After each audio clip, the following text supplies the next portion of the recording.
바이든 미국 대통령이 대선 후보직에서 전격 사퇴했습니다. 바이든 대통령은 현지 시간 21일 성명을 내고 재선에 도전하는 것이 내 의도였으나 후보직에서 물러나는 것이 당과 국가의 최선의 이익이라고 믿는다고 밝혔습니다.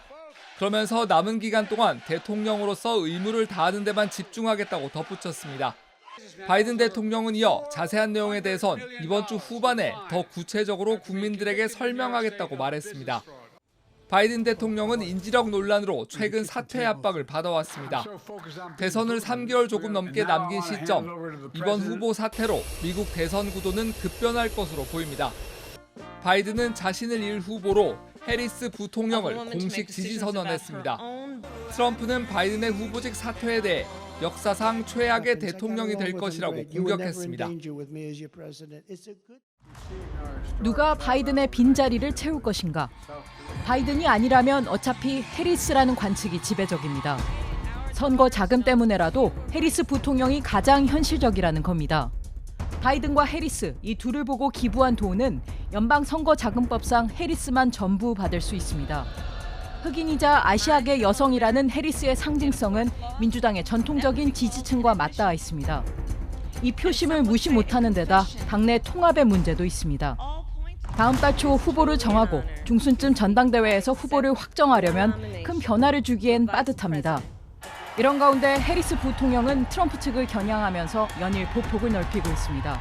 You cannot claim to be for unity if you try to overturn a free and fair election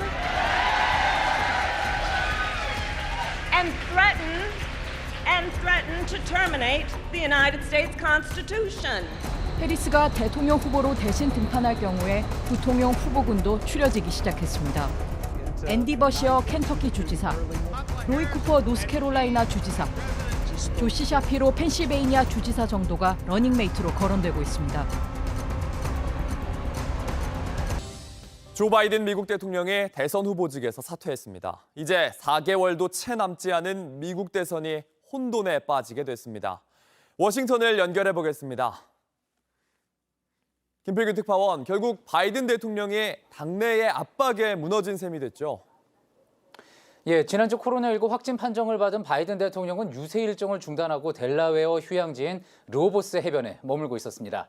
이번 주말 사퇴 발표를 할 수 있다는 이야기가 흘러나오긴 했지만 바이든 대통령은 여전히 완주를 고집하는 걸로 알려졌고요. 그래서 오늘 발표는 다소 갑작스러웠습니다. 소식이 전해진 건 이곳 시간으로 일요일 오후입니다. 바이든 대통령이 소셜미디어 X에 성명을 올렸고요. 이제 후보직에서 물러나 남은 임기 대통령 임무에 집중하는 게 당과 국가의 최선이라고 생각했다며 사퇴 의사를 밝혔습니다. 선거 캠프의 핵심 참모들도 발표 1분 전에 통보를 받은 걸로 전해지는데요. 아마도 질 바이든 여사를 비롯한 가족들과 상의한 뒤 결정을 내린 걸로 보입니다. 자신을 대신할 후보로는 카멀라 해리스 부통령을 지명했는데요. 그럼 이제 해리스가 후보로 확정되는 겁니까?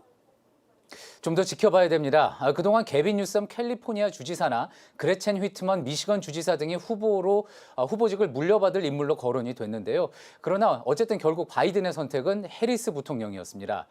바이든 대통령은 2020년 대선 당시 해리스를 부통령으로 지명한 게 최고의 결정이었다면서 이번에 그가 대선 후보가 되는 것도 전폭적으로 지지한다고 밝혔습니다. 일각에선 미니 후보 경선을 해서라도 분위기를 띄워야 한다는 주장이 나오고 있습니다. 그런데 문제는 대선까지 채 넉 달도 남지 않았다는 점입니다. 공화당에서 제도적인 문제를 제기할 수도 있고요. 또 경선 과정에서 당이 분열될 우려도 있습니다. 따라서 바이든 입장에서는 해리스 부통령을 지명하는 게 가장 합리적인 선택이었다는 이야기가 나오는데요. 해리스 부통령도 소셜미디어에 글을 올리고 대통령의 지지를 받게 돼 영광이라면서 당의 대선 후보가 돼 트럼프를 이기겠다고 밝혔습니다. 바이든 대통령이 후보를 사퇴한 결정적인 계기는 뭐였을까요? 예, 바이든 대통령의 후보 사퇴 발표가 나온 건 지난달 27일 첫 대선 TV 토론을 한 지 불과 25일 만입니다. 트럼프에게 참패를 당한 뒤 인지력 논란에 휩싸였죠. 또 그리고 위기가 본격화됐습니다. 트럼프와 지지율 격차가 벌어지면서 민주당 내에서는 30여 명의 연방 상하원 의원이 그의 사퇴를 공개 촉구하기도 했습니다. 결정타는 지난달 13일 일어난 트럼프 전 대통령에 대한 암살 미수 사건입니다. 공화당 지지자들은 극적으로 살아 돌아온 트럼프에 열광했고 설상가상으로 바이든은 코로나19 확진을 받고 유세를 중단해야 했습니다. 여기에 당내 영향력이 큰 오바마 전 대통령, 또 낸시 펠로시 전 하원 의장 등도 등을 돌리면서 바이든의 완주 의지를 꺾었습니다. 네, 후보 사퇴에 대해서 민주당 내에서는 어떤 반응이 나옵니까? 예, 민주당 의원들 사이에서는 바이든 대통령의 결정을 환영하면서요, 드디어 이길 수 있게 됐다는 목소리도 나왔습니다. 클린턴 전 대통령 부부도 이 결정을 환영했고 또 오바마 전 대통령도 성명을 통해 바이든 대통령을 최고의 애국자라고 치켜세웠습니다. 다만 해리스 부통령이나 특정 후보에 대한 지지를 표하지는 않았는데요.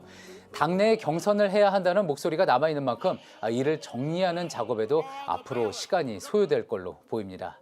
지금까지 워싱턴에서 JTBC 김필규입니다. 조 바이든 대통령이 민주당 대선 후보직을 사퇴하자 트럼프는 즉각 반응했습니다. 바이든은 대통령직을 수행하기에 적합하지 않다며 최악의 대통령으로 기록될 거라고 했습니다. 또 민주당 대선 후보로 유력해진 카멀라 해리스 부통령에겐 바이든보다 더 쉬운 상대라고 했습니다. 이재승 기자가 보도합니다. 바이든 대통령이 민주당 대선 후보 자리를 내놓겠다고 밝히자마자 트럼프 전 대통령이 즉각 반응했습니다. 트럼프는 미국 CNN 방송과의 통화에서 바이든은 미국 역사상 최악의 대통령으로 기록될 것이라고 말했습니다. 또 민주당 대선 후보로 카멀라 해리스 부통령이 거론되는 것과 관련해선 해리스가 바이든보다 더 이기기 쉽다고도 했습니다. 앞서 바이든과 첫 TV 토론 직후 트럼프는 바이든을 대신해 해리스의 등장을 예상한 바 있습니다.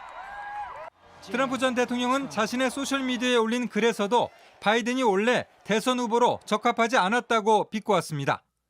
바이든은 역사상 최악의 대통령이라며 대선 후보는 물론 처음부터 대통령직 수행에 적합하지 않았다고 비난했습니다. 바이든 대통령이 거짓말과 가짜뉴스로 대통령직을 얻었고 민주당이 지금 누구를 대선 후보로 내세우든 똑같은 사람에 불과하다고 주장하기도 했습니다. 공화당 소속인 마이크 존슨 하원 의장은 한술 더 떠 바이든을 향해 당장 대통령직에서 물러날 것을 촉구했습니다.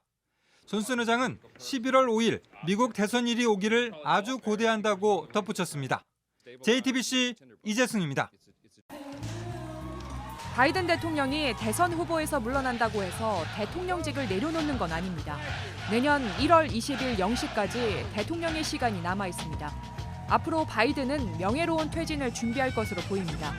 민주주의와 자유, 인종과 종교를 뛰어넘는 국민통합, 미국의 영혼을 회복하는 데 집중한다는 얘기입니다. We're in the battle for the soul of America. But I look around at the pride, hope, and light that all of you bring. I know the battle we're going to win. 부도덕한 트럼프와 차별화하기 위해 중범죄자라고 몰아세웠던 네거티브 전략은 자연스레 후임자의 몫이 되었습니다. 대신 든든한 우군이자 존경받는 대통령으로서 남겠다는 전략입니다. 후보가 이제 트럼프와의 경쟁을 본격화할 때 바이든 대통령은 무언가 보다 초당파적이고 국민통합적 이미지를 더 만들려고 할 것입니다. 바이든은 트럼프 2기에 대비해 자신의 주요 정책 심기에 나설 가능성이 있습니다. 자신의 업적인 반도체 지원법을 부각시키기 위해 보조금 지급을 보다 앞당겨 시행할 수 있습니다. 트럼프가 폐기를 예고한 인플레이션 감축법 IRA도 마찬가지입니다. 우리 기업도 영향을 받을 수 있어 예의주시가 필요합니다.